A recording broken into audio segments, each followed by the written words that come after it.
Here we go. Slightly later than planned, but we're live again. Yeah. So this is the Miniature Modelling Mayhem weekly live painting chat, and I'm here with Dave and Gary. My name's James, and we did just have Stig, but he's popped off, I think, for a second. And we were just about to do the whole creeping death of what we're all working on, and thought, let's go live. And then we don't have to do it twice. Right. I think it was Gary that asked the question, so we'll start with Gary. I'm doing Austrian cuirassiers and some more Austrian fusiliers. Did the Australians have cuirassiers? No.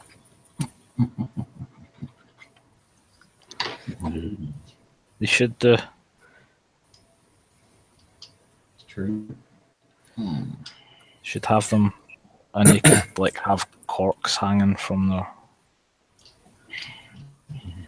Corks hanging from their helmets. Yep. Chucking bottles at each other. Yeah. Yeah. Having barbecues on their breastplates. Yeah. If it's good enough for sharp. Exactly. Well, it's true. Austrian cuirassier. Yep. I also got 12 Austrian cannon troops the other day as well. Cavalry artillery, which are a bit weird. Burst battery. So it's limbers with guns, but no gunners. Just the limbers and 2 horsemen on each one. It's right, artillery. Yeah, it's a bit of a shortage of Australian plastic artillery in 172 scale. It's because they're all chasing Sheilas. They might well be. Yeah. Just look at our resident So I'm gonna have Australians. Yeah, I'm just going to have to do some custom troops, I think, for Australian artillery. Got me bloody doing it now.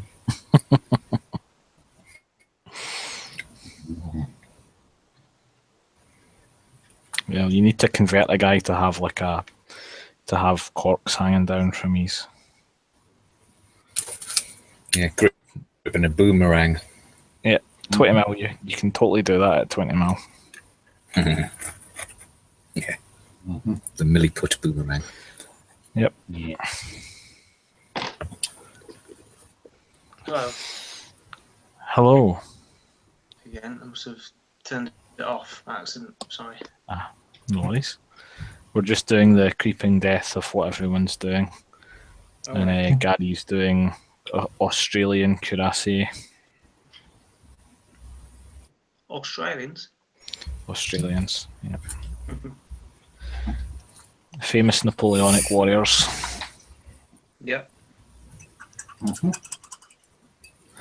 What are you up to, Dave? So I've got a few bits and bobs on the table at the moment. I'm just cleaning up some 10mm figures to use for Marmalukes, for the project for a friend I'm doing. 40 of the latest is clean up. They're quite nice figures, but they're not actual Napoleonic Marmalukes. There's some kind of other thing that looks like a Marmaluke. So there's a bit of cutting things off them, but they'll come up all right, I think. I've got me a bit of work on a Stradiot to do tonight, I think. Cool. I've got my volley fire lights to base up properly. I've got some more of those to have to look at it. So they got turbans and big baggy trousers then? Yeah. Yeah. Yep. Yeah, it's my mate Jerry who's got an enormous amount of 10mm for Napoleonics, about 50,000 figures he's got. Good God. Because he's a megalomaniac, basically.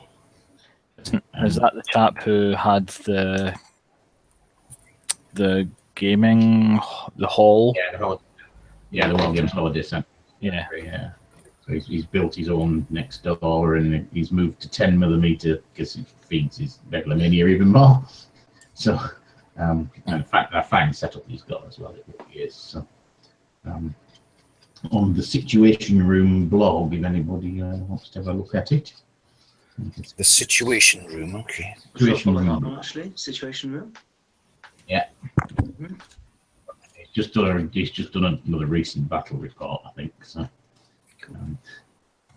so yeah, he's got a mighty fine collection of stuff. So I've known Jerry for quite a long time, and he asked me to pick up some of these for him because they're nice, quite nice to paint. I think he likes my painting, so I would do them for him for that. So I'm sure I'm going to be hosting a big Sudan game down at his place where he's got two 24-foot by 6 tables. So get all the toys out on there, I think. Yeah. He'll need to watch though. He's got some undesirables following his blog. I see there's a certain King Edzard, Dutch royalty and stuff. King Edzard. He's been promoted. Mm-hmm. Yeah, you see, you get everywhere these undesirables. I know.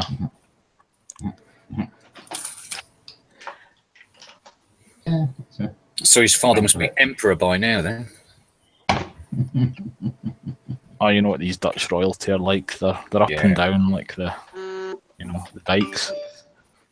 Thousands of Yeah. them.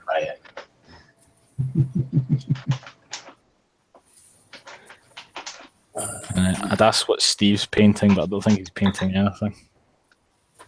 No, I'm making a mess. Mm. I found my glue gun. I thought I'd lost it. Found it in the garage when I was clearing it out.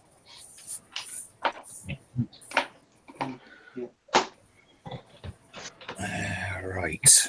I have to say, I've got a cracking little cordless one. Cordless hot glue gun by Bosch. Great little piece of kit. I always used to find about the other one was the bloody wire always used to get tangled up and ended up getting glued. So I went for that one. Just like a rechargeable. Not something I own. Yeah. Well, I've got a dead posh one, really expensive one that I got from Lidl. Yeah. Yeah, for about £5. Yeah. Good. Yeah, it doesn't help. Yeah. It's amazing what you can pick up in Lidl. Oh yeah, definitely. I was in Cabinets from Lidl. Yeah. I was in Aldi today and there was the big grass mats. Oh yeah. And I was thinking, artificial grass mat. I wonder what I can use that for. I'm going to go back and have a closer look at it tomorrow. Crop fields, possibly, depending on the scale. Exactly. That's what I was going to go and have a closer look at it. But we had shopping in today, so I thought, right, I'll have a closer look tomorrow. I got this today from Boys, and I have obviously it's a metal ruler. Scale ruler, is it? Yeah. So it's got 1/100th on it, which seems to be centimeters, but then it's got some really odd other stuff like 120, which looks like it might be inches, but they're not marked as inches. And 150, and they're like half-inch measures, and Some kind of scale ruler. Yeah, I'm just not entirely sure. What scale? Yeah, on the other bit we've got 175, 1125, and 125. So, as much as it's a metal straight edge with centimeters on it, which is really all I needed, I'm not entirely sure what the other markings are. Anyone knows? That'd be useful. Bit of Google food. Yeah, that would. What I did think was, though, what a fantastic back scratcher. Just a brilliant shape. Yes, indeed. You've had all sorts of boys and bloody Wilcos and all sorts of stuff. Yeah, loads of boys there. Loads of stuff in boys, isn't there? I was looking for that that plastic. You can point out boys is a local chain store. Spelt with a Oh, why, yes. Oh, yeah. No, they don't have them down here. Universal. Well, no, you're not likely to get what you were looking for in Waitrose, though, are you? Well, no. quinoa. Yeah. Oh, yeah, you get loads of that in there. I don't even know what that is. I don't think I want. What it is it's daylight robbery. Yeah. Bit like Gucci beans. Yeah. Quail's eggs. Berries. And Gucci berries, yeah. Yeah, that's it. That's called the latest thing to sell the health food muffins. Mm.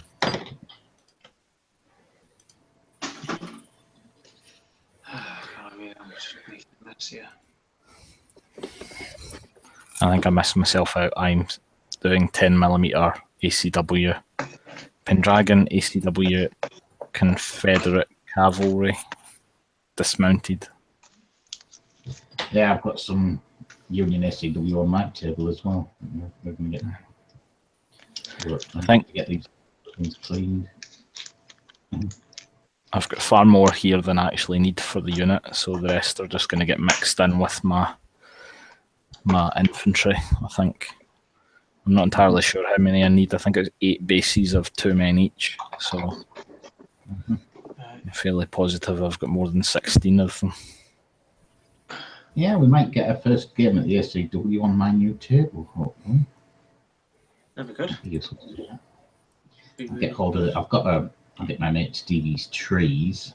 And, I've got my nice 8-foot by 4-foot mat, and we'll get them put down and see what it looks like, shall we? Play a few games of different rules, I think.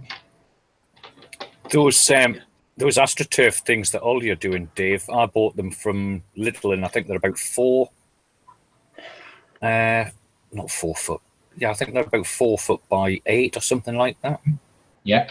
So I just used 2 of them for my table. Yeah. And they just sit flat because they're heavy enough. So you don't need to iron them or anything. You just lay them down. After a few minutes, they're dead level. So I didn't even need to glue them down or anything. Yeah, it's a job tomorrow. Pop down there and have a look, I think. So all those photographs I've been doing recently with Austrian command units or whatever, they're actually sitting on the AstroTurf. Yeah. And it just looks like proper grass. Yeah. You can look and you try. You know, and it costs about 3 or 4 quid for each mat. Yeah, it wasn't very much for each one. Yeah. I think it just depends what you can use it for. Yeah. Also, I think a lot of that stuff depends on the scale that you're modelling, because something that looks okay against a 28mm doesn't necessarily look good against a 15 or a 10. Yeah.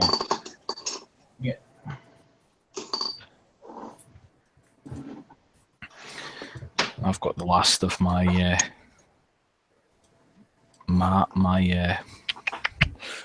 wheat fields to do, my doormat. I've not got much.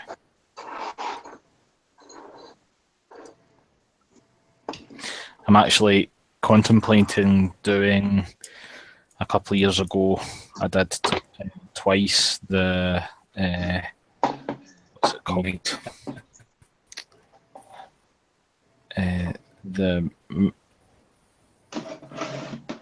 It's totally gone out of my head. Miniature mountain paint.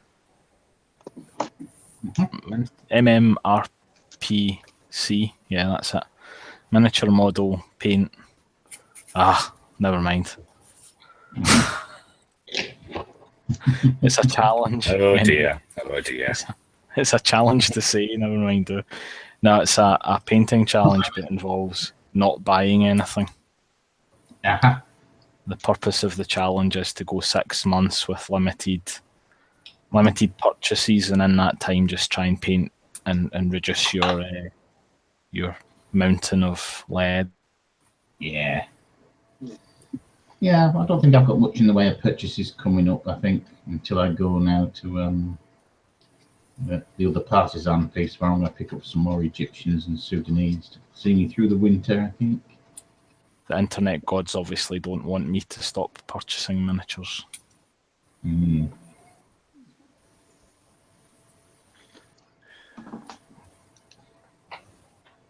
I have spent quite a lot on reinforcements lately. But I did seriously empty the lead pile over the winter, so it'd be good to top it back up again. Well, aren't these Egyptian troops wearing what we refer to as a fez? That isn't really a fez. Tarbouche, my friend, a tarbouche. Yeah, that's the one, yeah.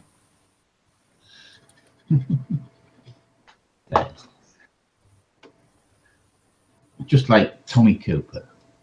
Yeah. And there's your lead in. Just like that. Mm-hmm.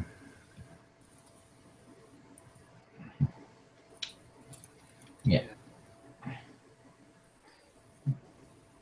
In a few years' time, nobody will know who the hell Tommy Cooper is. Indeed. Just be old sad bastards. Mm-hmm. Yours then? Shame, really. Yeah, that'll be us then, yeah.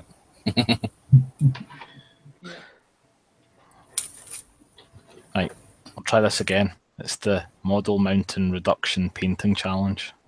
Mm-hmm. It's easy for you to say. Yeah, the second time, now that I'm reading it. And normally, the last couple I've done ran for 3 months, but this next one's going to run for 6 months. And basically, you get so many jokers. I think it's 3 that you're allowed to spend. So you're allowed to buy 3 miniatures or 3 units. I think it goes by. Buying the odd miniature to finish off a platoon or something doesn't count. For every project that you start and finish, you earn more purchases. Mm-hmm. But the whole point of it is basically paint stuff, don't buy stuff. Mm-hmm. And any gifts that you get don't count. Shiny-itis. Yeah, that's it. And the first couple of times I did it actually really helped. I got quite a lot done. It's just, I don't know. I'm just thinking whether I should go for it again this time, because I do have a lot of stuff to get painted. And at the same time, I could focus my spending back onto terrain stuff, which I should probably do. Yeah. Yeah. Yeah. Probably a good idea.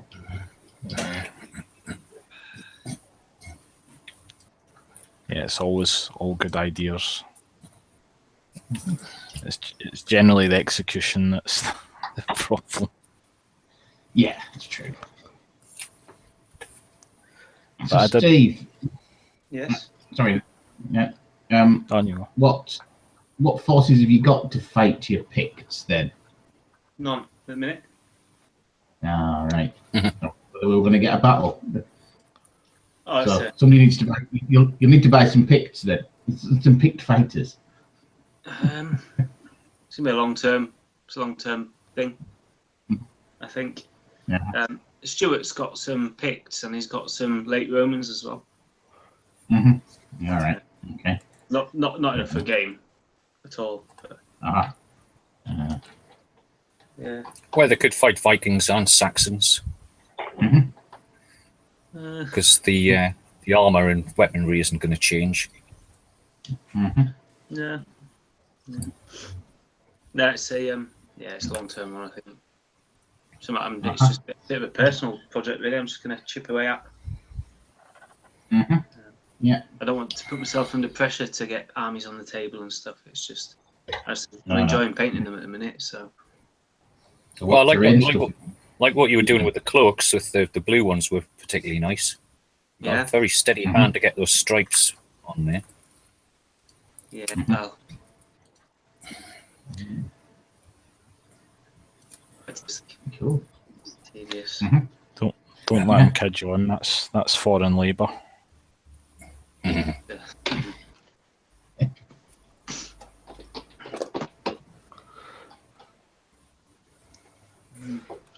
So I've been I was talking to James before it came live. Been watching quite a lot of 40k videos and things. Yeah, and I've still got all my old armies, you see, and I think the new it looks all quite tempting. So I've got all my. Well, if you thought 28mm Napoleonics was expensive, Oh yeah, no. But the thing is, I've got all the figures already because I've had them for years. So I've got all these down here. So I started getting them out.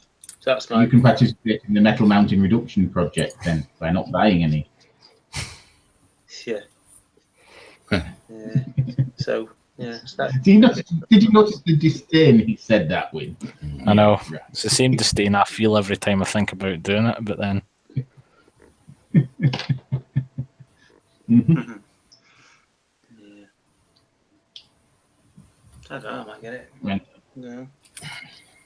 I'd like to spend a bit of time building some terrain stuff. I think when I get my table up and everything, I'll be Yeah. doing yet more terrain bits. I think. Should we put these all away? Put these figures out. I'm all over the place now. Go which projects to go with next. To be honest, I'll get this ACW1 done, and then we've got that. And I feel the need for some of the 28mm stuff. There's the Death in the Dark Continent or Congo or something like that. Or Northwest Frontier, as I think is interesting me. oh, you were thinking about doing Crimea. Crimea. That's the one. Yeah. So just need to have a proper look around. I fancy the Crimea because I fancy doing sort of regimented units, and like the British are in red and big flags and things, and we've got nice, sexy units to do, you know. So we'll see. It's what scale to do that in, because the thing is, I like 28s, you know. But storing another bunch of 28s and 28mm terrain is going to be a pain. Yeah. Maybe you should have a look at 15 or 20 then. Yeah, maybe. Or Depends if there's nice 10. bits for it. Yeah. And you're going to have to get a Lord Raglan who's only got one arm. Indeed. With his custom-built pair of binoculars that he had on the end of a gun stock. Yes. Yeah, it's got the thing is, I mean, you're relatively limited number of battles you have, really, you know. But nevertheless, there's some classics in there. So. Isn't there crossover though? Couldn't you do Crimean units that would also fit in with the whole colonial thing? I'm sure we could do something like that. Yeah, I mean, 1854 to 57, isn't it? Yeah. And you've got Indian Mutiny straight after that. So the uniforms are different though. A bit. Well, there's a Northwest Frontier. It's quite interesting, but again, it's not massive battles, you know. So. Yeah. I'll have to guide once to get things sorted, I think. There's always the possibility of doing some imagination stuff, I suppose, but Yeah. I don't think that's particularly. I have to say. Yeah.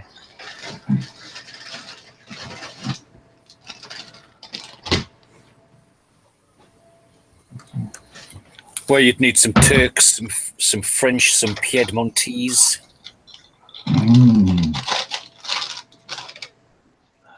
Absolutely.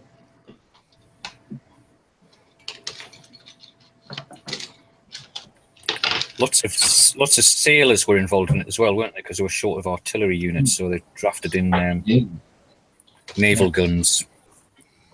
Absolutely.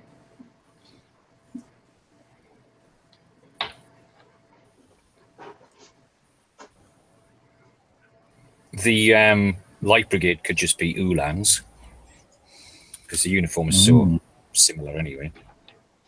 It is, yes.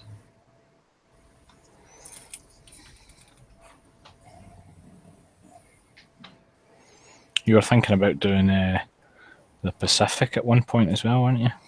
Yeah, that's still burbling around in the background to get a 28mm island hopping, because actually if I do that 28mm, an 8x4 foot table will give a good skirmish game, you know. Yeah. So yeah, it's still intriguing me. Funny enough, that's what I was thinking of for the green matting, you know, and I'm thinking, what could be cut into good jungle stuff, you know.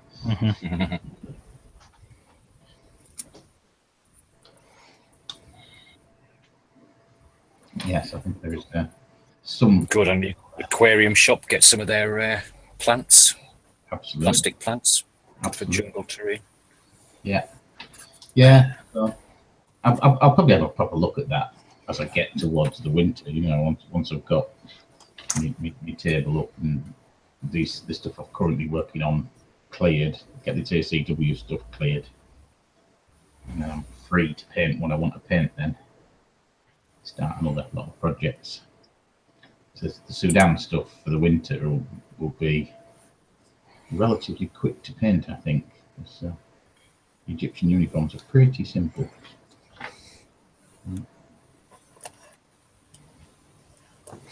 I was obviously today being D-Day, and there's been quite a lot of stuff on Facebook and stuff. And looking at 15mm landing craft and stuff, that's doing a proper D-Day table would be something that would interest me at some point, I think. Yeah.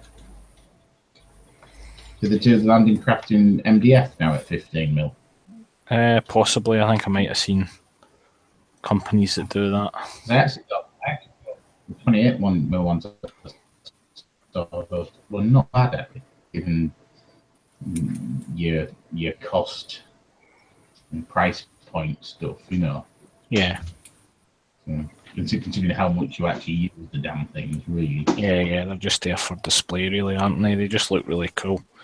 Yeah. I just always liked the idea of doing the proper beach assault and stuff. I saw some DD tanks on eBay and stuff as well, and it just got me thinking. I've always liked the look of them as well. Yeah, I painted a lot of those for the guys at Scarborough because we did a D-Day game. I did all the DD tanks, and I had the ones. It was all Britannia models. Ones that so they had them with the skirts collapsed and stuff like that as well. Yeah. A nice model, you know. So yeah, I did all of those, and we did the whole beach assault thing around Sword Beach up to Cell.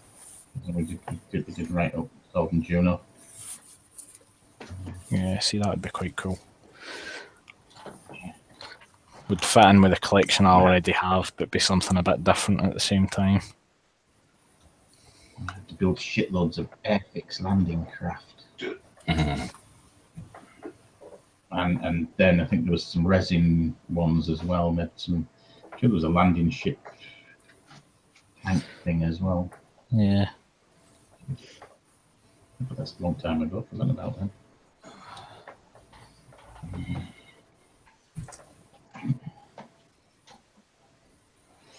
Yeah, I think that'll go in the back burner for me at some point, I think. But Trying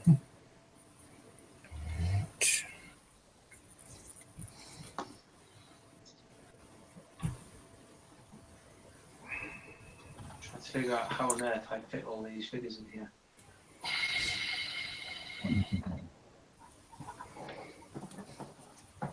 I was looking on Amazon for that Airfix Book of Little Soldiers, and there's only about 2 copies left on Amazon now. I think people have been reading the thread and buying the damn things. So I told the missus to get a shift on and get my copy ordered. Yeah. Still hasn't arrived though. Mm-hmm. I've got a third one. Yes, I thoroughly enjoyed reading it, I have to say. I was like, oh wow, forgot about that one. Forgot about that one. Didn't know about that one.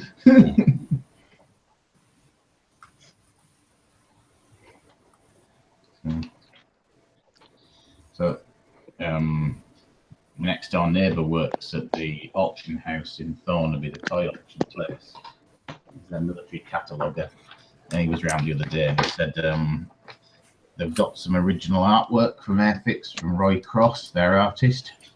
Yeah. He's submitted some more to the next auction, so I'm going to have a look and see what there is. I might even buy one. Now, is it the sanitized or the unsanitized artwork?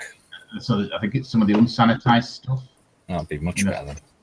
Some of the real original stuff, things where you have like shell explosions and things like that, you know. Yeah. Not just a plane flying through the air. No, that's right. A lot of the artwork's got them shooting other planes down and stuff, does it not? Used to. No, the new stuff does. Sure it does. I was in that voice today looking, and I'm sure that the artwork was all quite kind of... We had like a Spitfire shooting a Messerschmitt down, or at least the Messerschmitt smoking in the background. Don't know. Hi, David. Howdy, lads. How you doing? Howdy. What's the lottery numbers?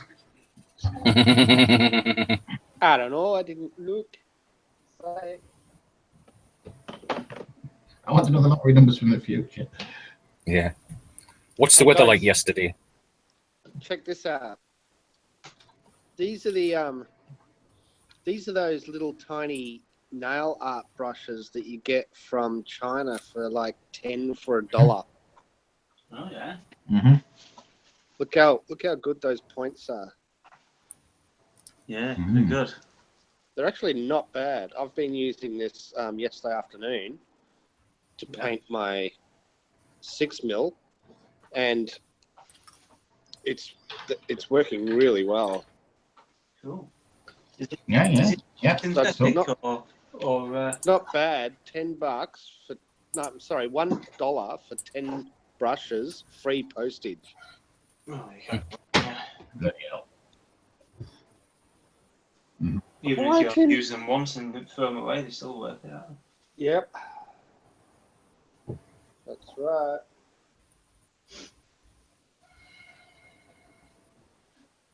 I can't remember who mentioned it, whether it was on this chat or another chat. But someone was saying they swear by them.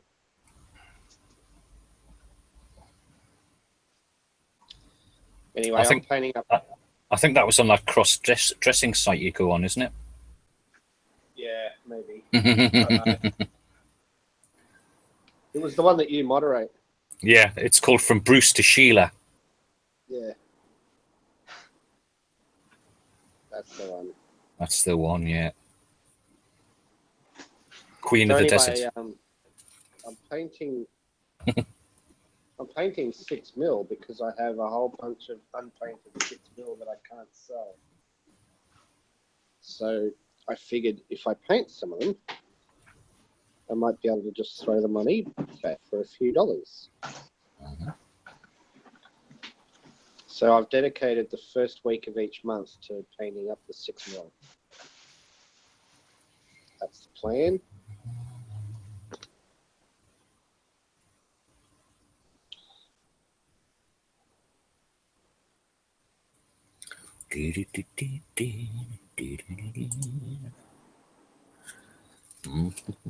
So what's everyone else doing? Austrians. I've got a few Normans here as well. And I've got, let me just grab this little fella. You've got to recognise this one straight away. Where is he?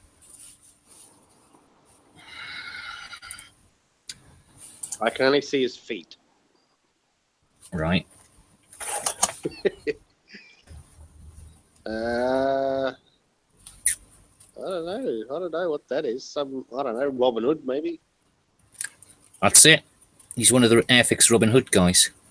And what's that for? Is it some sort of... For a Norman army. Oh yeah. Because the Normans had archers.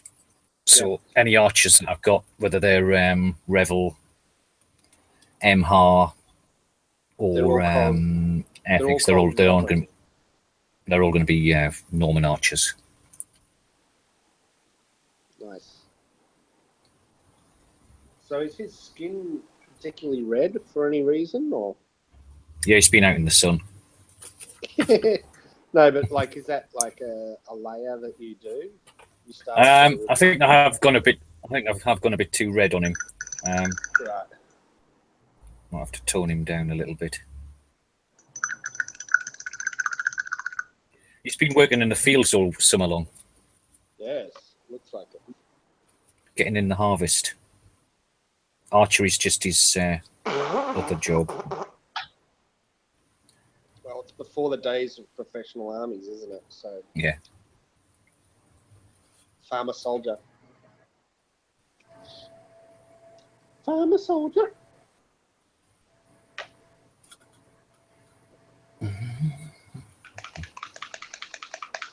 Well, the Roman Republican armies were farmer soldiers. Republican. When did they go professional? After Marius, Right.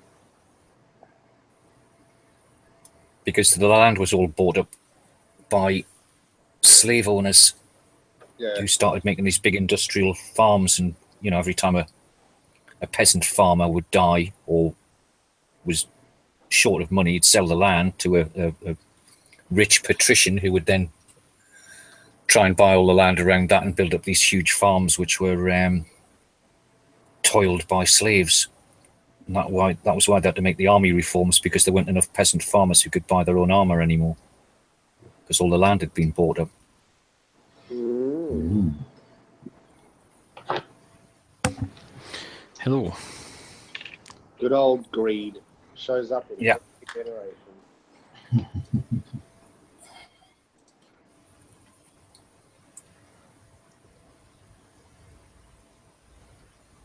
There's a guy called Gaius Gracchus who wanted to reform the land, and he got elected by lots of peasant farmers who had been dispossessed or wanted their land back, and he was assassinated because he was a demagogue. So the patricians basically killed him because he was getting far too popular and he was going to take their land off them, Of course. which they didn't like at all. The fact that he was doing it to benefit the state was neither here nor there to them. No. Just The invested state in their own collapse. greed. Yeah. It's okay for the state to collapse as long as your bank account doesn't. Yeah. Still happens today.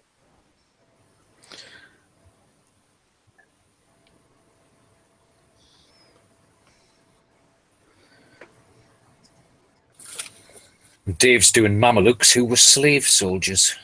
Indeed. And I'm doing Confederate infantry who were also slaves. They were involved in slavery, yeah. That's some involvement in it. Very prepared to defend it. Well, their economy was more about their economy, wasn't it? Yeah, because the Confederate troops didn't own slaves. Very, very few of them, anyway. Can't have an economy where people don't want to do the hands-on stuff. Yeah, it's a bit like today, then, really. Yeah, a bit like a lot of the Arab states today, right? Dangerously Yeah, close to politics there, guys. We're talking about land reform and economics. Okay, all the flesh, done all the white. Well, not all the white, but the pants. So now, I suppose, I should do the blue. Time for the blue. Yeah, I gotta remember which blue I used on the 6mm. Eek. What colour would a sword scabbard be? Anybody know? What, for ACW? Yeah. Would it be leather? Brown leather. Black leather, usually. Black leather, Right. I reckon. I've just painted it black or German dark grey anyway. That'll do. Yeah, so, yeah.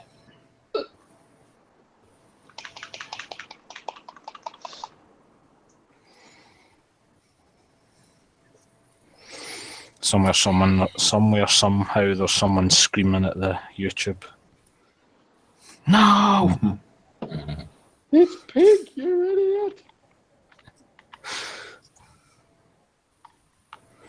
According to ACW for Dummies. Yeah. Mm-hmm. I'm sure there's someone out there with more knowledge than me about the subject. It really wouldn't be hard. There's bound to be an Osprey book. There is. I don't own it though. They say I could Google, but I'll take your guys' words for it. Mainly because black's the colour. German grey's what I've got on my paintbrush, so it suits me. Let's have a look. Osprey. See, I find that the Ospreys they aren't always particularly useful because they give you a list of that such and such a thing is this colour, and it's like, I don't know what that thing is. Oh, in the picture, it doesn't show you the back. Yeah. That's a really pet hate. It's like the left Gabaton was green. Well, that's fine. What the hell's a Gabaton? Yeah. Really.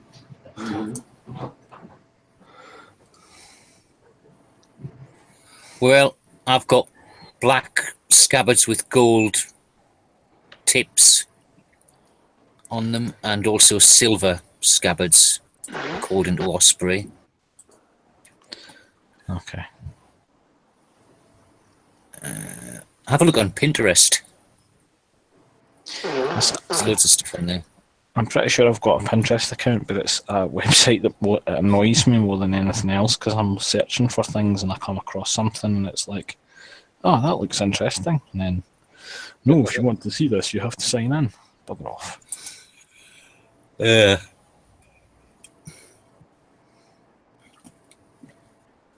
Yeah, when I go on Pinterest, it keeps bringing up pictures of lingerie for me for some strange reason, and I really do not know why.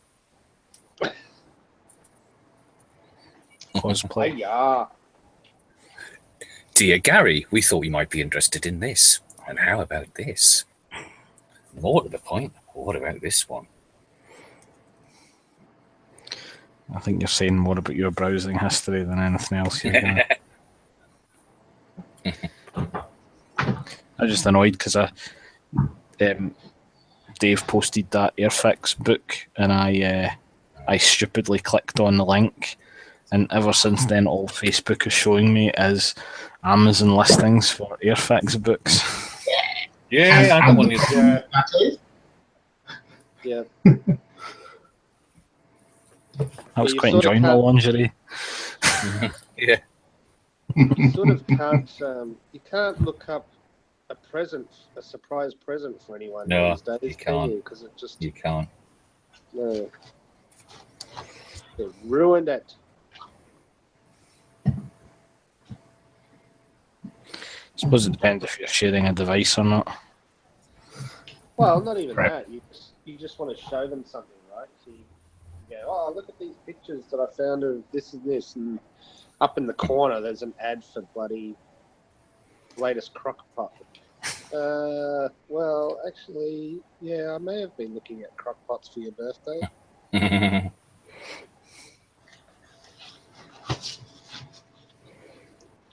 Little buggers. They're far too clever these days. Yeah.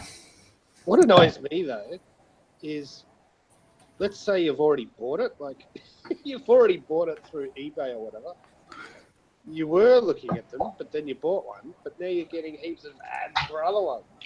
Yeah. Like, rack off! I've already got one. That's it. That's what mine's doing at the moment. Can't remember what I bought. I bought something. Oh, it was I bought the Army Painter soft tone off eBay, and now I'm getting heaps of ads on Facebook for Army Painter stuff. Yeah, now I'm getting loads of stuff for Vallejo paints. Yeah. Because I bought one set. Yes. And various Russian dating sites, no doubt. Yeah. Yeah, I keep getting bombarded with Russian brides as well, but covered in Vallejo paint. Is that because you bought one of those and they're just sending you more? Yeah.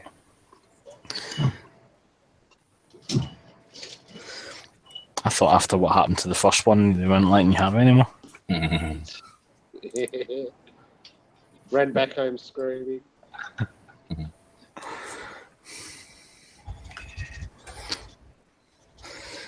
Yeah, when the Russians have given you a black mark, you know that you're...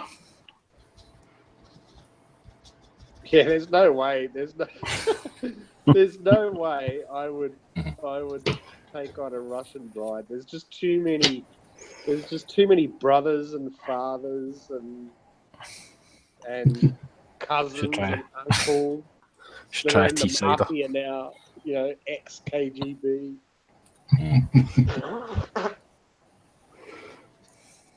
It's just not worth it.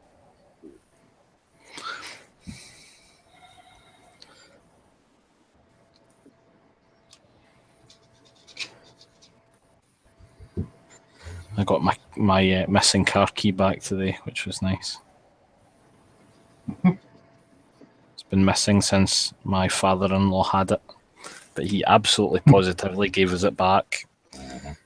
And one of my wife's nephews found it while at his granny's house. They gave it to the wrong person, or they just didn't give it back after all? Well, the nephew is like 1.5, so if we gave it to him, then yeah, I think that the answer is that it's been at their house this entire time. Because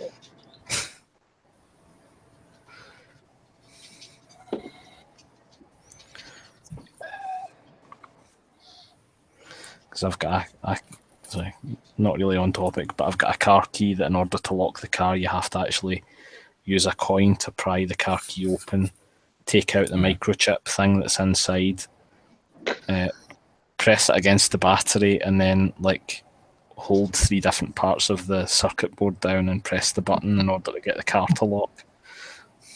I think it's faulty. Yeah, it's definitely faulty. Designed like that. And the fact that you've got to do all of this on a day like today when it's absolutely chucking it down with rain is not the... That's pretty good anti-theft technology you've got going there. It is, yep. Yeah, it's fantastic. French-made cars, brilliant. Uh-huh. Well, they are, because once everything that's going to drop off them's dropped off, they keep going forever. Yeah. But it's things like if you want to manually lock the doors, you can only manually lock the driver's side door, and every other door remains unlocked. That really endear them with me. Is that a Citroen, is it? It is, yeah. That has to be the single worst design feature of any car ever. It's got central locking for one door. and there is genuinely no way of locking any other door without the remote. That's funny. Well, maybe what we need to do then is make sure that the French invent Skynet. Yep. Because it'll never become aware, it'll never take over. they'll never send a Terminator back from the future to wipe us out. To be honest, Well, it's possible. they won't send it at lunchtime. Yeah, Yeah. not without a 3-hour lunch break. No. And it might go on strike. So Yeah, exactly. Yeah. Have you seen Jean Connor? I'll be back in 3 hours. I don't know any John, but I know a John. So that would be a no. alters the future of human history by driving a tractor at 3 miles an hour down the motorway. While smoking a Gauloise just to piss the Englishman behind him, yeah. In a berry. In a berry. With onions. Yeah.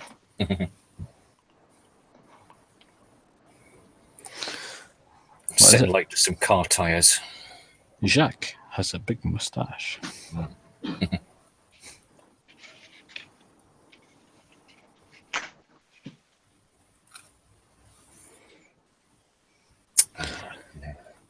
I can't remember the line. What's the line? John has a long moustache. Jean has a long moustache. Yeah. Mm-hmm. And what's the other one? The monotone one? Is it monotone? It's something about Langer, isn't it? Yeah. It's a If Ed Gardner's here, he would know. Wound my heart with a monotonous languor. Yeah, that's it, yeah. Edzard would start talking about gummy pupping. Gummy Easy. No idea what you're talking about. Hello, night. Day. Yeah? The Longest Day. All right. The film. The It's the French resistance fighters. That's the line that they're waiting on.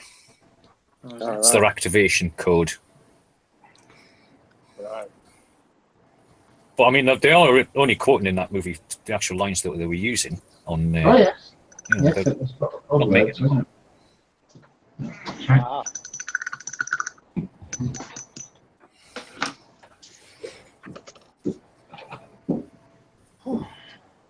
I think the monotonous Langer one is not the one where the girl's on the bicycle and she starts grabbing packs and they start grabbing those Sten guns that work every time. Yeah. Never jam. We have, Stop blowing up telegraph poles. yes. Where you have James Bond and Goldfinger in the same film. Yeah. He's playing the German, isn't he? Yeah. You know, the guy delivering his milk crates. And Sean Connery is pretending to be Irish. Yeah. Particularly badly. Yeah. Now they're trying to drown us as well. That's it. I haven't watched that in years, you know. I think I'll have to watch it. Yeah. Stellar casting it, mine, for its time. Oh, yeah. It really was. Compared to Saving Private Ryan, it's a little bit light on the realism, but yeah, it's a good movie. Actually, it's not a bad story. It's relatively accurate in what it's telling. Yeah. Across the beaches and what happened, you know. I mean, right, you don't see the blood and guts you compared to Private Ryan, but it's in and of its time, you know. Yeah. So. Yeah, it's always been one of my favourites.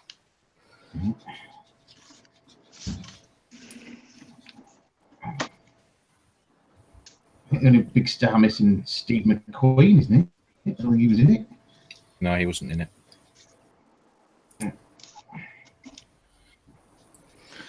Got the hard-bitten RAF pilot Yeah. and stuff. Richard Burton. Yeah. Donald Houston. Yeah.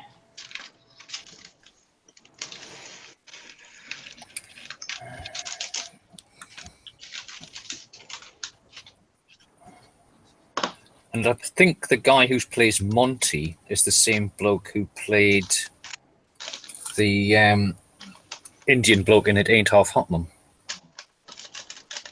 All right. Can't remember his name. You're right, actually. I think I'm I'll just look it up.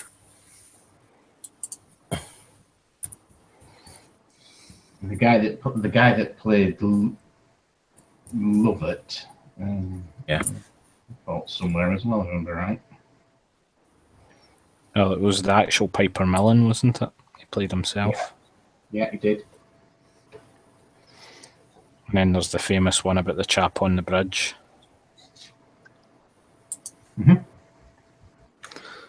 Can't remember the guy who landed at Pegasus Bridge. He was John Howard, yeah.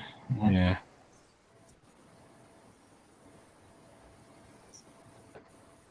Hey, more train track.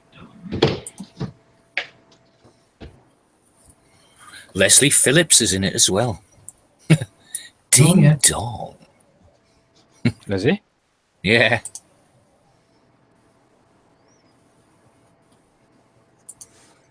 And Bernard Cribbins in it as well. And not sure about Bernard Cribbins. Where's Monty? From them. Norman Rossington. I mean,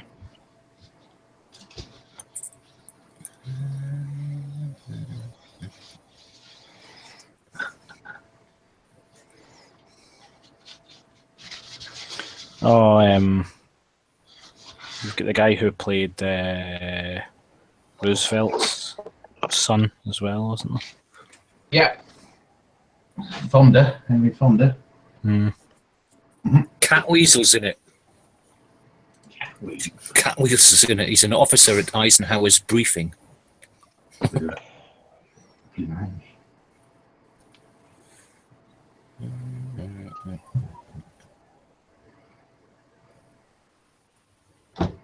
Evening, gentlemen. Evening. How are you? Okay.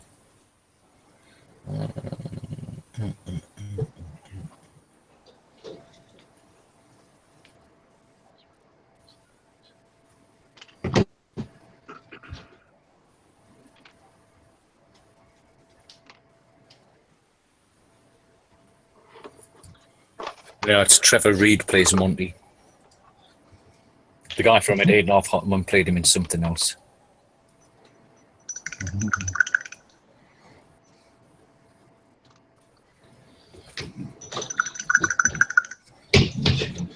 Three bits of relay track done.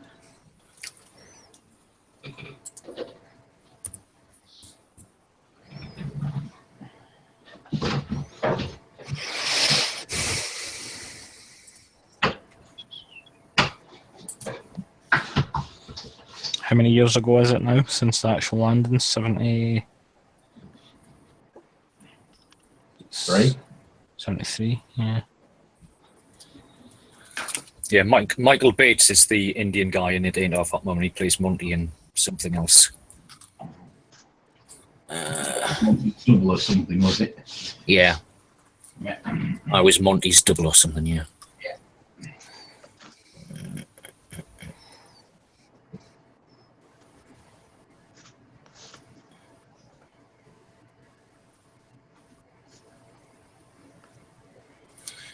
He plays him in the Patton movie. That's where I've seen him doing it. He plays Monty in Patton. Robert Mitchum. God, Yeah. He's in it. It's that time. Hi guys, I'm going to get off. Really No worries. so. Alright. Catch you later, Steve. See you Speak later. later. Bye bye. Yeah.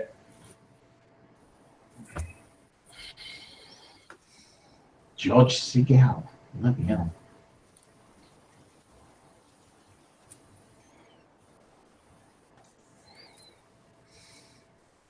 Donald. Certainly as a kid, I think that was that and A Bridge Too Far were the two biggies, I think. Mm-hmm. Proper blockbuster. Oh, and Battle of Britain. Yeah. Battle of Britain's still one of my favourite films, I think. It's well done. So you're going to go and see Dunkirk then? Right, Yeah, I saw a trailer for it the other day when I was off seeing Wonder Woman with my daughter. Uh-huh. Looks all right. Let's see what they've done to it.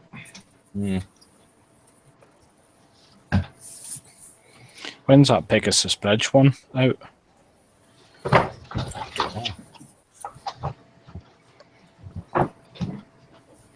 Oh, is there a Pegasus Bridge movie coming out?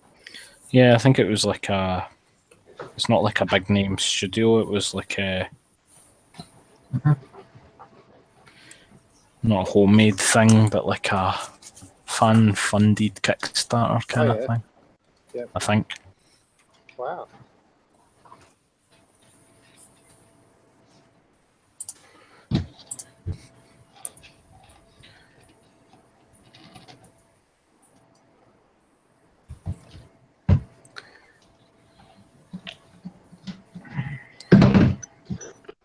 Pegasus Bridge, the movie. What's that? It's your chaps in the Oxen Bucks. Yeah.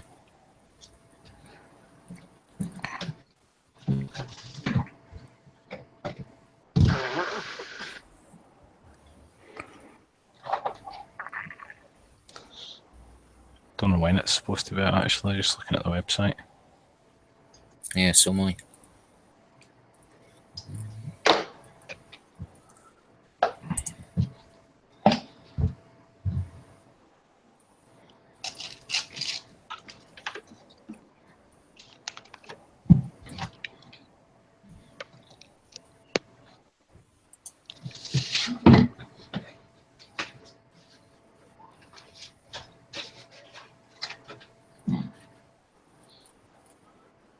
I think that Dunkirk film's got quite a few different elements to it, hasn't it? It's got the fighter pilots and stuff. Yeah. Silver.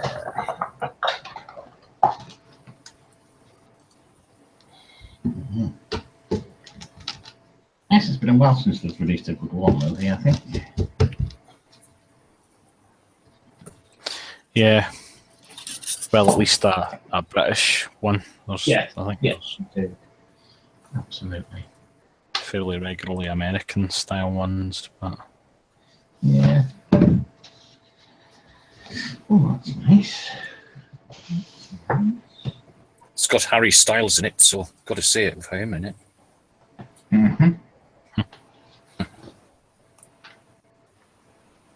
yeah, it's a feature film, but there's no mention on this of a release date that I can see.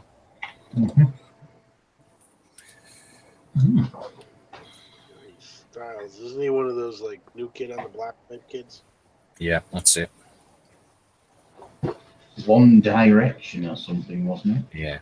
Yeah. That's One Direction. Sorry, my down with the kids. I'm showing my age.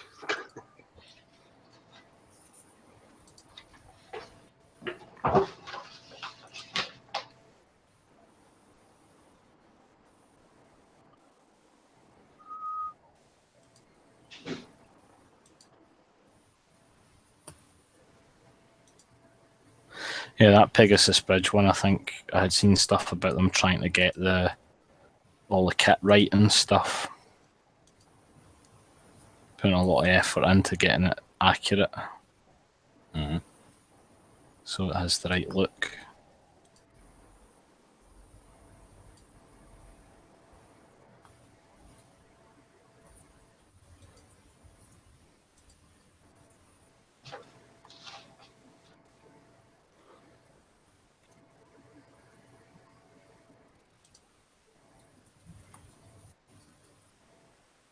Well, if they fly a real glider down in the first assault, then they're going to have to get it pretty damn close to the bridge, aren't they? Yeah. I doubt they'll be Might doing take that, a few so- takes, that one. Nah, that'll probably be CGI.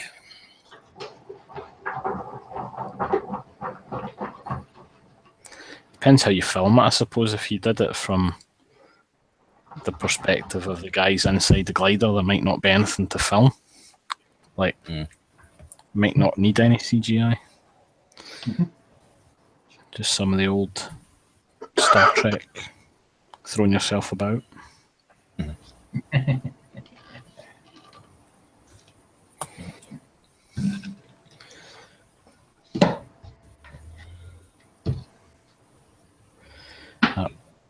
don't know. I'll probably catch it, but the whole Dunkirk thing's not one of the not one of those ones that's ever particularly interested me. Not fridging about,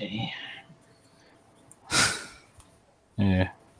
No, I did read up a lot of it on it and stuff when I was a kid, but I think it's just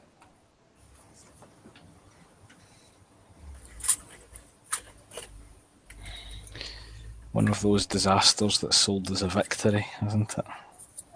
Yeah. Oh. I've been stuffed without it. Yeah, but we spent. I mean, the anniversary of that's just now as well, isn't it? Yeah. We spent a lot of resources getting French troops off the beaches as well, and then sent them back.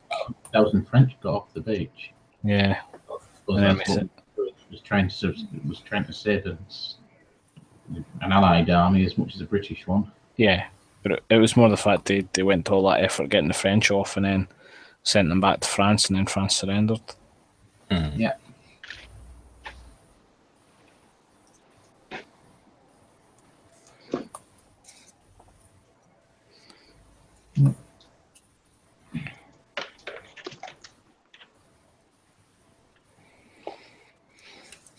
My obviously my collection's based on the Highlanders. They were still fighting. Yeah. Well, the Highland Division was landed, wasn't it, down at St. Valery? No, it was actually exchanged with a French division, so it was in the French front line, and was basically separated from the rest of the British army. So they fell back with the French army and ended up at St. Valery, but they were still fighting after Dunkirk had fallen. Yeah. They were the last, or some of the last, British troops that were fighting on the continent. Yeah. I've been to Saint Nazaire, where you had the Lancastria was. It was the worst maritime disaster we've ever had. Well, they don't know how many people died, they don't know how many people were on the ship. But it was, they reckon it's about 6,000, I think. Together, you know. It's where people got back to. There's a big memorial there. It was part of the evacuation. Yeah, because it wasn't just from Dunkirk, it was any port that was within range. Yeah. But, you know, Dunkirk's the synonymous thing, and they also wanted to play down the Saint Nazaire sinking as well. So have you seen the film The Foreman Went to France? No? So it's a very old black and white film about guy, the foreman, Yeah. who goes to France, and they're trying to recover the parts and the jigs and the stuff for making, I think it's Oerlikon guns. Right. And it's a bit of a tale because they have to get into France and get through it and through all this retreat and everything to get these parts back to Britain. Because we had a lot of the guns, and if they didn't have the bits, you wouldn't have been able to bloody repair them or make them or whatever. And my father-in-law worked with him, knew him. Interesting tale, really, what they did work on well, because they worked at, I think it was Foster's at Grantham. Where he actually worked, which was an engineering works. Right. So the tale of the guy that went to France to recover the stuff, you know, in the face of a sort of Dunkirk evacuation. So, it's one of those sort of human stories. I take it you got the jigs and stuff out then. Yeah, got them out, yeah. Yeah, the foreman that went to France. Look at that. That's probably on YouTube.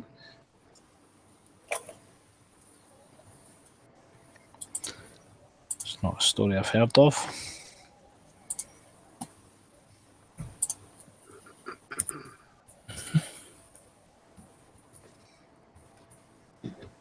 Mm-hmm.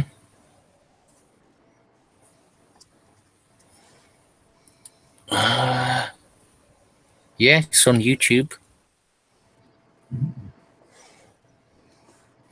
Old classic British black and white film.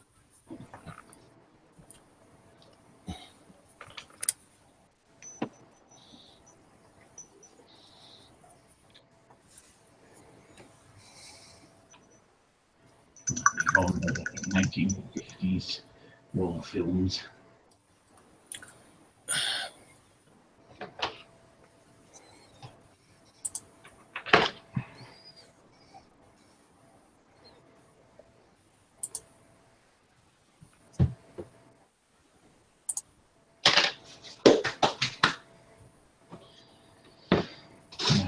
Get a battery in there. All that work.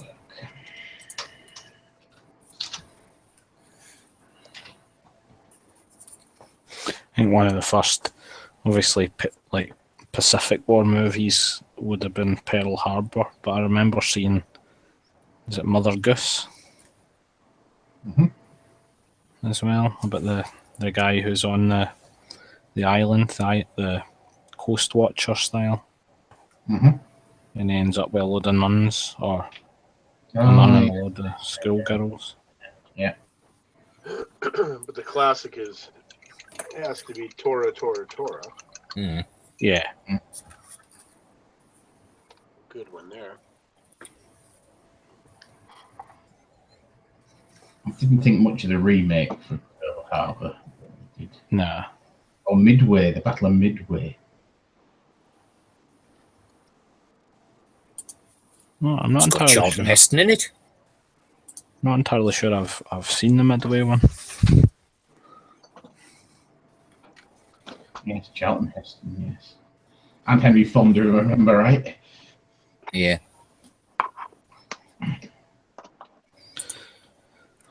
It's another one. It's another area of the war that I've always had a mild interest in doing models for, the naval Pacific stuff. But yeah, I've never really played a naval war game, so I wouldn't have a clue where to start. It'd be a matter of finding one that allowed you to do the carrier warfare, which I think's pretty difficult to fit in a small table, yes. yeah. I was watching a James May program today, and he's talking about alternative energy sources. And he starts going on about the Gulf Stream that's up in the air, way above the clouds. Yeah. That if you wanted to make efficient wind turbines or windmills, you'd stick them up there. Yeah. Because the wind's at a decent enough power, and it's more or less constant. Yeah. Yeah. And the Japanese discovered this during the Second World War, and started sending up balloons with bombs attached. Right across the Pacific, yes. Yeah.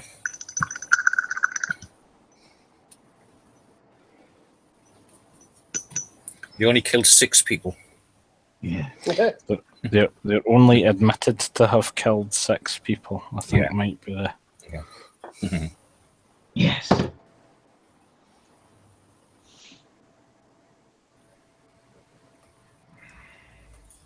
Well, if James May said it's 6 people, mate, it must be gospel. It's as much as one of these things. I mean, that they were filled with bombs and stuff, but my understanding was that the plan had always been, or the plan was, to try and cause forest fires and stuff like that. Yeah.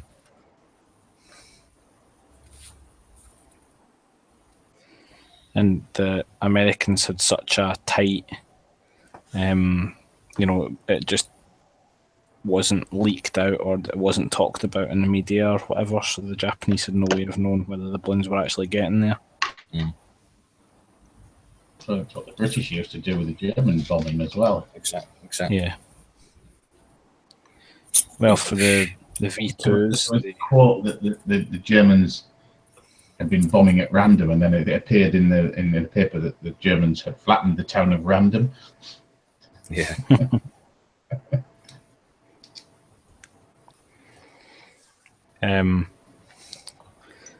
Yeah, it wasn't the way that they got round or they protected London from some of the V2 strikes by having their double agent report back that the missiles were overshooting. Absolutely.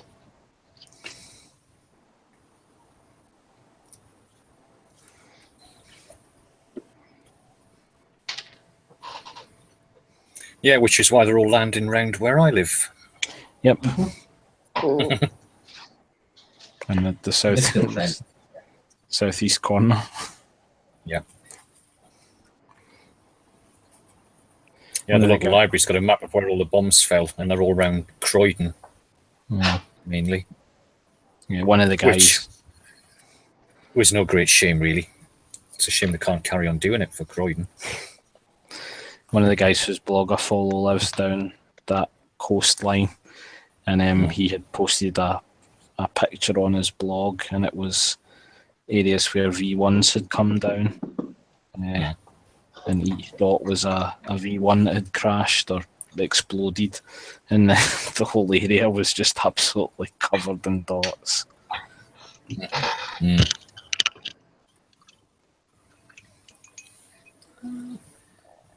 Did I do that one? I don't think I did.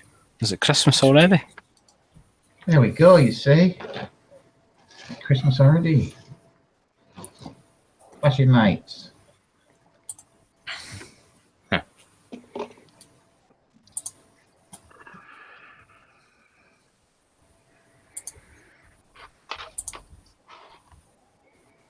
Excellent.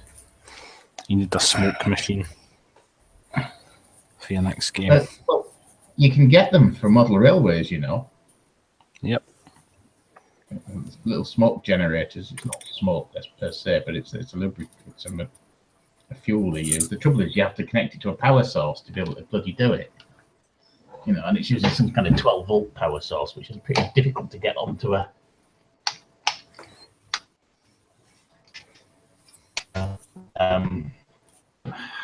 War Games table. Yeah.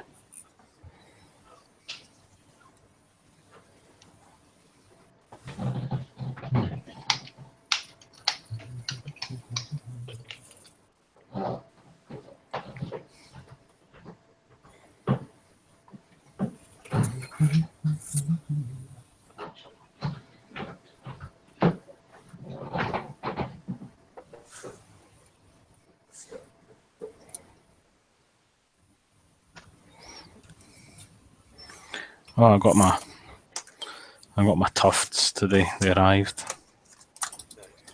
On Dave off.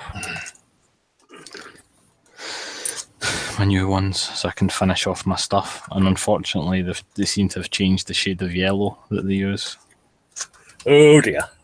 Yeah, a bit annoying. This means you're gonna have to go rip all the tufts off all your old models and figure them out. yeah, I've heard of rebasing, but I haven't heard of retufting. Retufting. Yeah. I would consider that if it wasn't for the fact that for the amount of money it would cost me to replace all the tufts, I could probably replace my army. So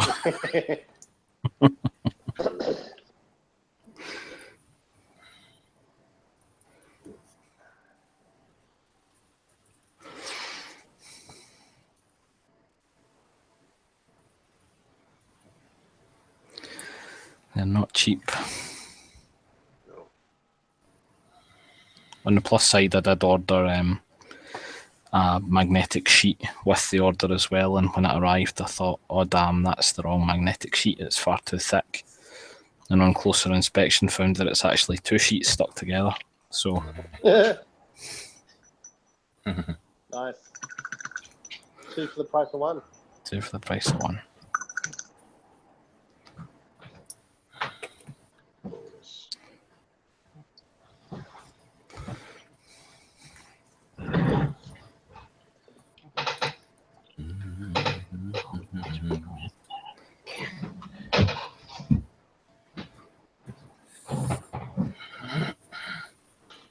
could do the honorable thing and send it back. Tell them they messed up. Yeah. You're talking to a Scotsman here. I might drop them an email and tell them. I'm not sending it back though, because it would cost me money.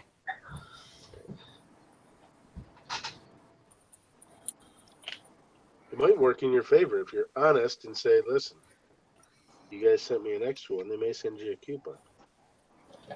You're honest. That's never happened to me. It's always the first, James. No, I don't think there is. I think that's just something that people who, you know, run these things want you to believe.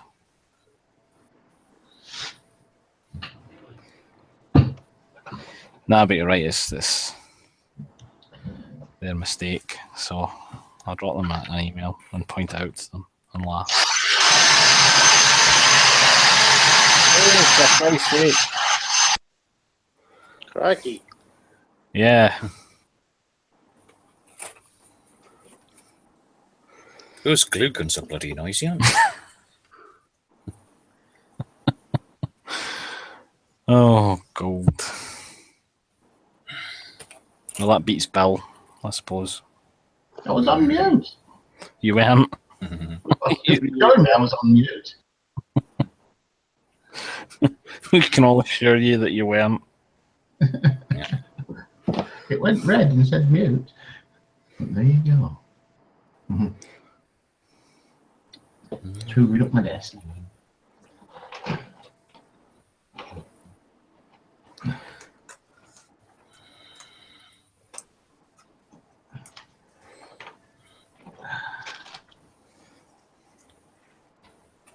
Right. That will do for tonight. Marmaluke's based. Flashing lights all based up, ready to go. Stradiates tomorrow, I think. Railway track done. So, a productive evening. Cool. Catch Catch you later. Yeah. Catch you later. Yeah. Bye. See it. See you later.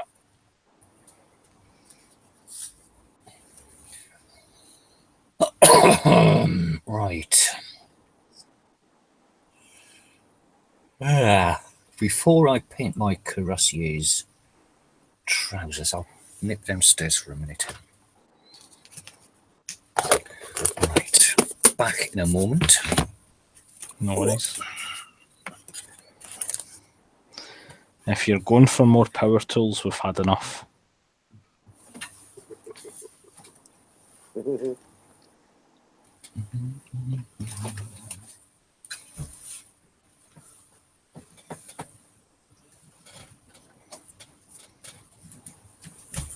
James, I hopped on last night, but it looked like you guys were already gone. You were gone.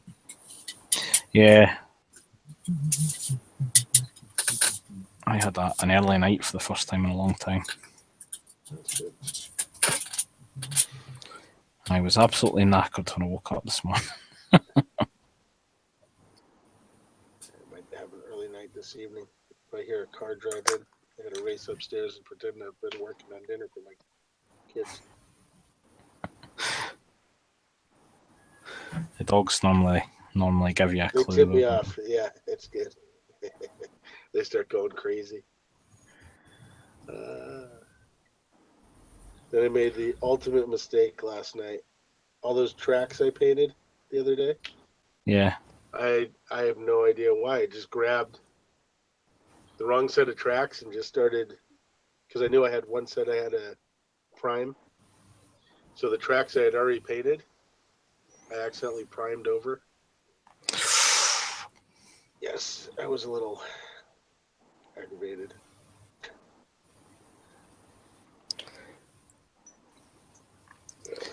Ouch. Yeah. Good thing the door was closed down here. They didn't hear me hollering. Hollering gibberish.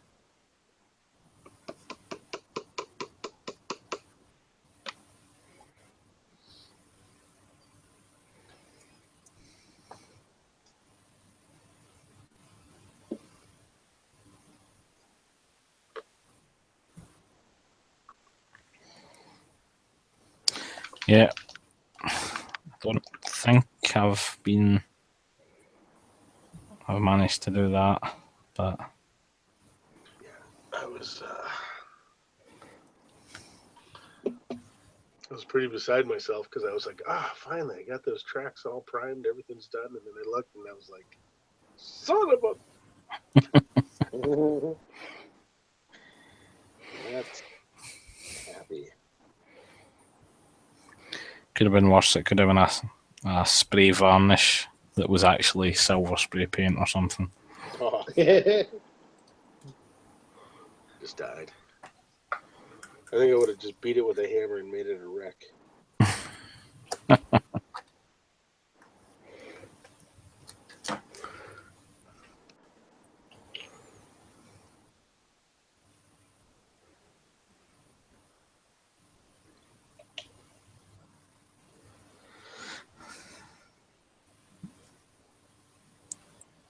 I don't think people would have blamed you if you had done that. No.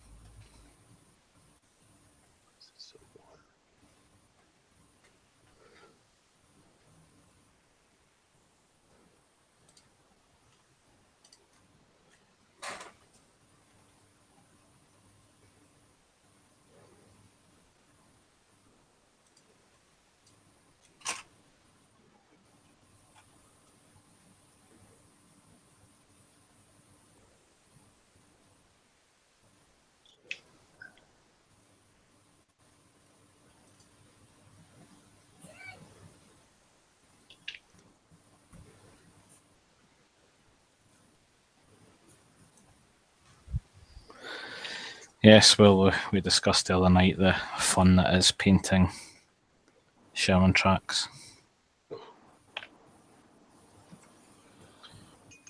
This takes forever.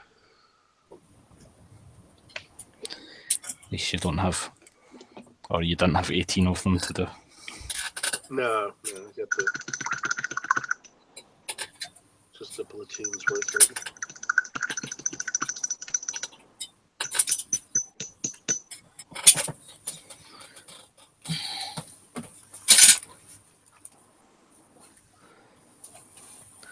I was saying the other night, I'm going on holiday shortly, and I've got permission to take some stuff with me to assemble while I'm away.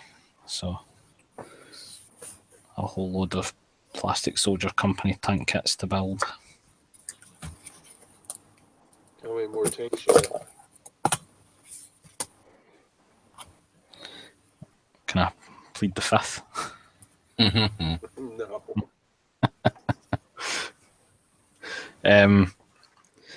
I have another full squadron of Canadian Shermans to do.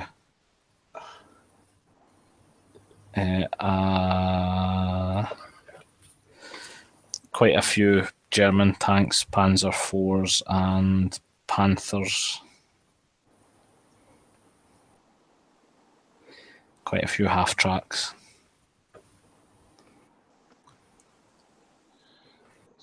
So a good few hours worth of work.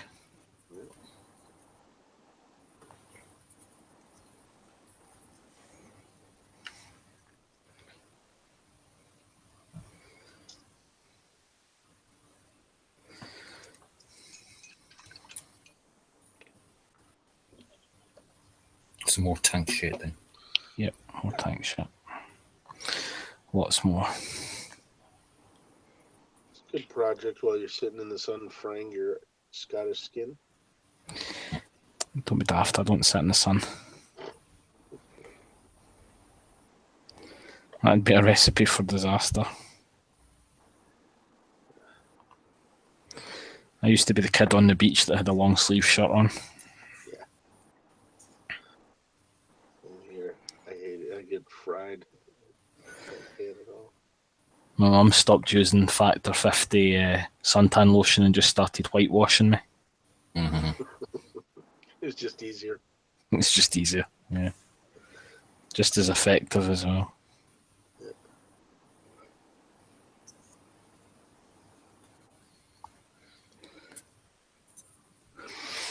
As a ginger, the sun is not our friend.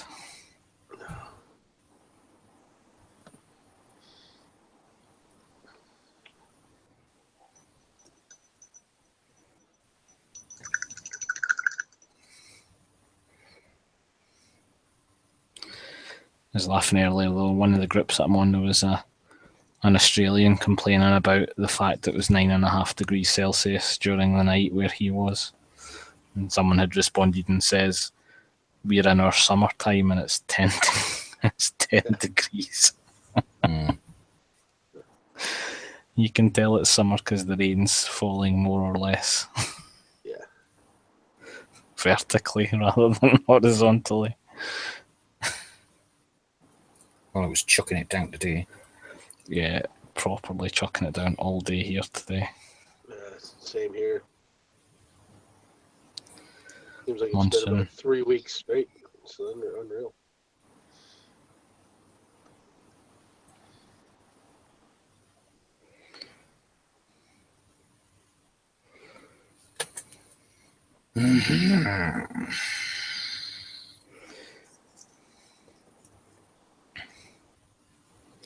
Yeah, if they had had weather like this 73 years ago, they wouldn't have been going anywhere.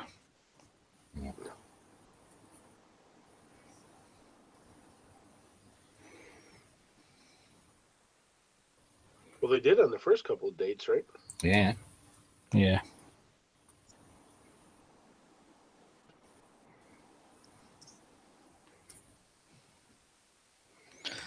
Yeah, D-Day itself was just a break in the weather. It wasn't a prolonged good spell or anything. It was just a few days.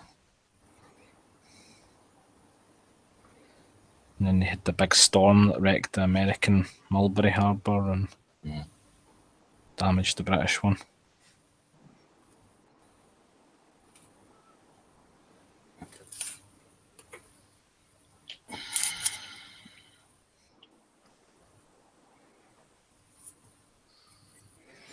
It must have been pleasant being stuck in a muddy foxhole somewhere in Normandy.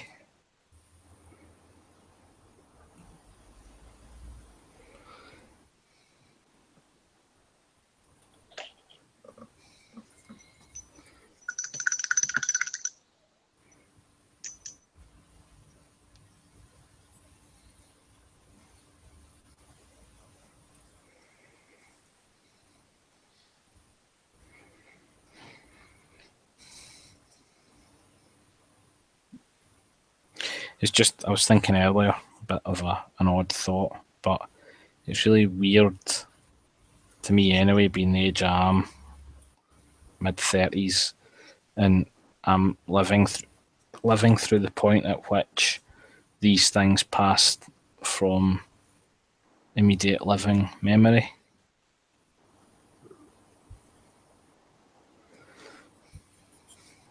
To have been around for the 40th anniversary and the 50th and the 60th and now the 70th. It's fewer and fewer of these guys about. I've already seen the passing of the last World War One veteran.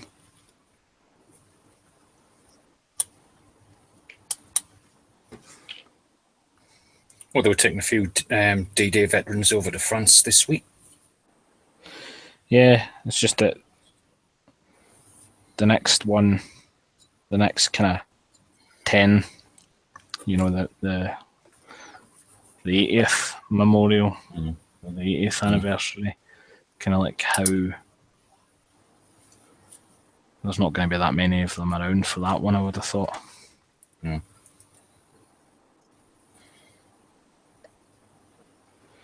And Americans did that bit of work where they got they archived their veterans' memories and stuff, didn't they?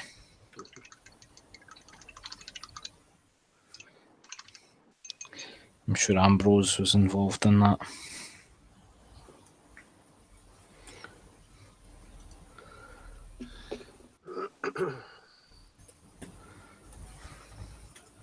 think you can download most of those for free on the National Archives. Yeah. Whereas I don't think it's ever been done in the UK.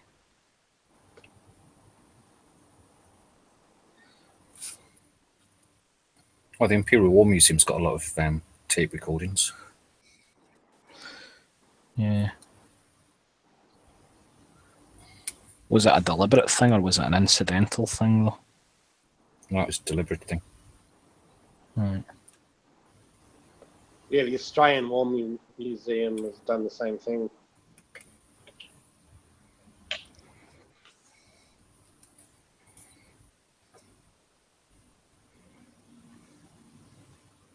Even how much use they are, because these guys tended to censor themselves. You know, the stories that they told tended to be the humorous ones or the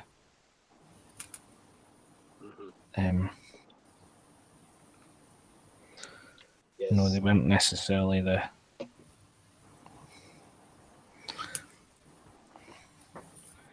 stuff that was happening at the sharp end. Well, sometimes they themselves block that out. Yeah. You know, they don't want to dwell on something. The more you think about something, the more you remember it. So Yeah. No, I appreciate that. I was watching a documentary a couple of weeks ago, and it had a chap who had been a fighter pilot during the Battle of Britain, and they had him sitting in a Spitfire, and the interviewer had said, "How does it feel?" And the guy's response was, "I'll have nightmares tonight, but it's worth it." Mm-hmm. Wow. Yeah.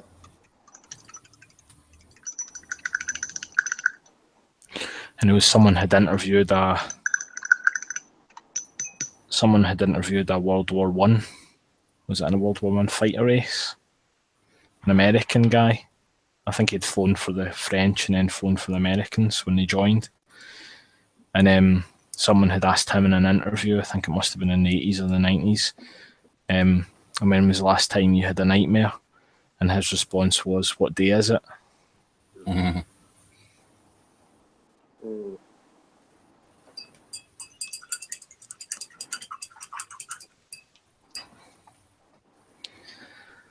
But in that day and age, they came back, demobbed, put on a civilian suit, and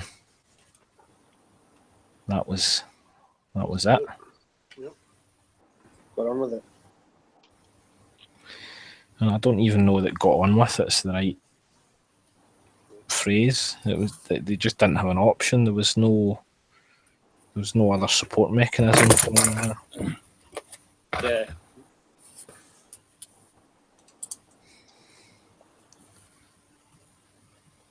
I saw a story recently that was making the rounds about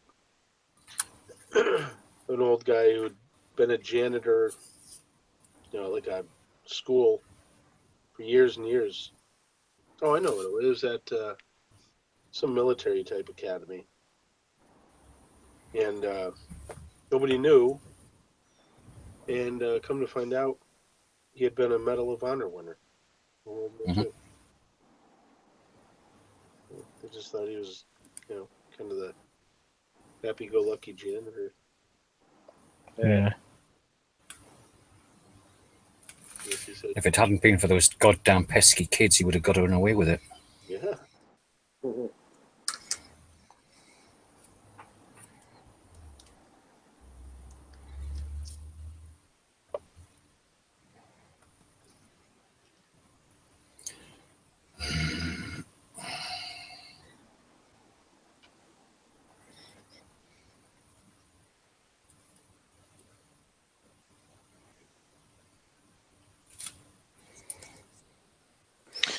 And there's a comment on that.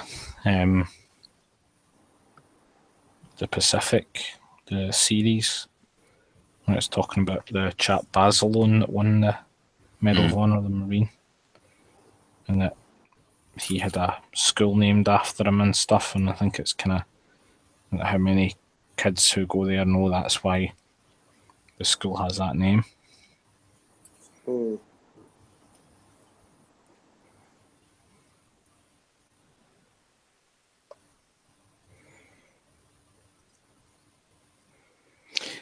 I suppose the other side of that is it's a difficult conversation to have, isn't it? We were fighting the Japanese who are now our friends.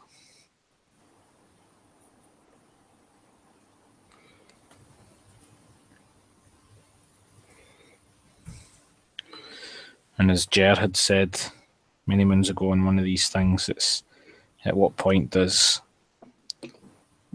it just start become triumphalism rather than anything else? Like the British take on the Second World War's very much like that.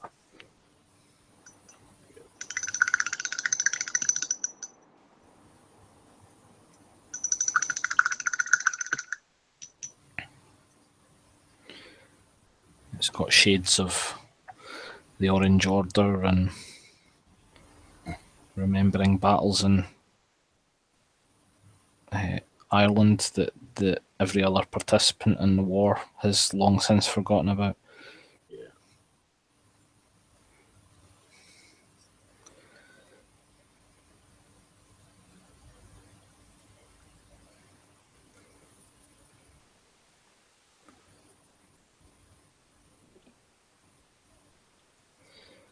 That's just a march of time.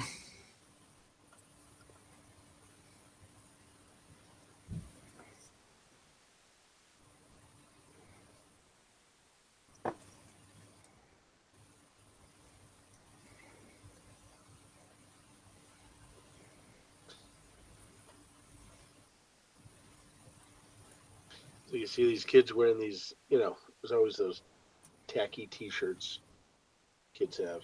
There's one from where here it says United States back-to-back World War champs.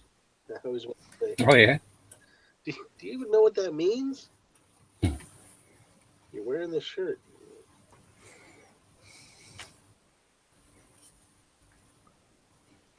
Funny enough, I was watching before Stig came on earlier a YouTube video that I had seen linked on Facebook, and it's World War II training film for US soldiers, How to Behave in Britain. It's a 1943 film, and it's really, really interesting. From, for shown to American GIs to tell them about British culture and what to expect and what to say or what to do and what not to do and stuff. That's pretty good. You should watch it, Bob. You'd learn a lot. Oh, really? All right. I will. You don't put the milk in the tea first. You put the tea in first, then the milk. Well, on that it was just things like it was covering things like rationing, and if you're invited to someone's house, what they'll tend, because they're proud individuals, they'll tend to lay the table out with everything they've got. Right. But that doesn't mean you should eat it all, because if you eat it all, you're basically depriving them of days worth of food. But they won't say anything to them. They'll just sit and smile while you munch your way through their whole week's ration of butter on one sandwich and stuff. Right.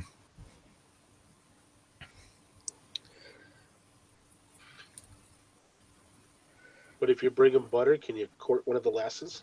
I think if you bring them butter, they would give you one of the lassies, to be honest. Yeah, and some nylons and some chewing gum and some chocolate.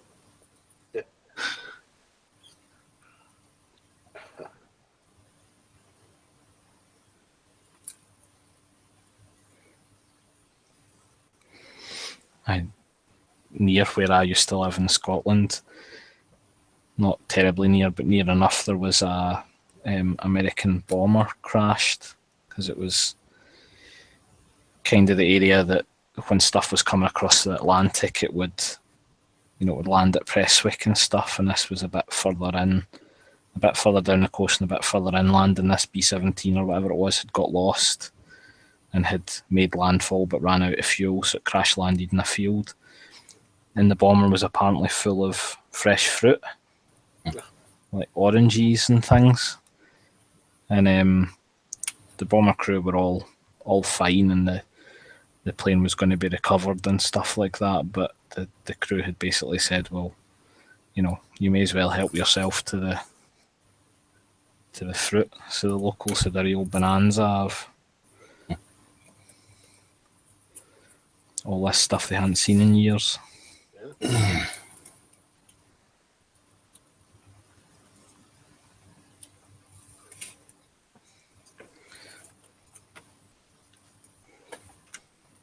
Now that's one way to get lucky with a banana.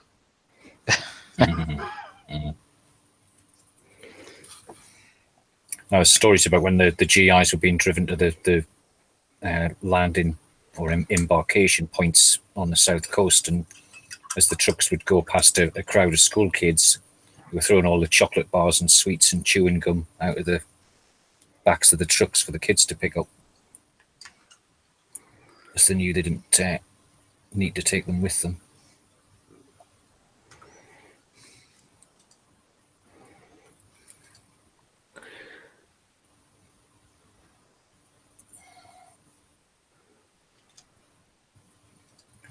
When I say sweets, I mean candy. Candy. Which is probably in your American GI training video. They call candy sweets over there. Sweets. Cookies are biscuits. Did you know that? Yeah. Still don't understand your guys' infatuation with sugar being in a cube, but that's okay. Mm-hmm. No, that's a bit of a weird one. I don't have any sugar that's in a cube.